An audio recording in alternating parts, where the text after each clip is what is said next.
நீங்கள் எதை பிடித்துக் கொண்டிருப்பது உங்களை மேலே எழவிடாமல் தடுத்துக் கொண்டிருக்கிறது என்று எப்போதாவது யோசித்திருக்கிறீர்களா? இயேசுவே, நான் அனைத்தையும் உமக்கு அர்ப்பணிக்கிறேன் என்று நாம் சொல்லும்போது அது தோல்வியின் அடையாளம் அல்ல.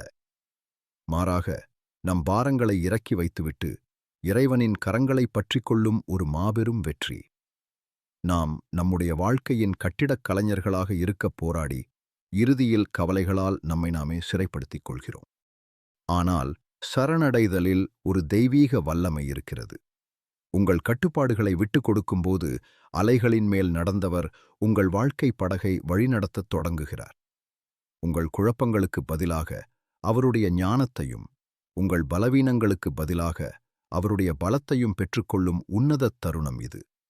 கவலைகளை அவரிடம் ஒப்படைக்கும்போதுதான் உங்கள் இதயம் உண்மையான அமைதியை கண்டடையும்.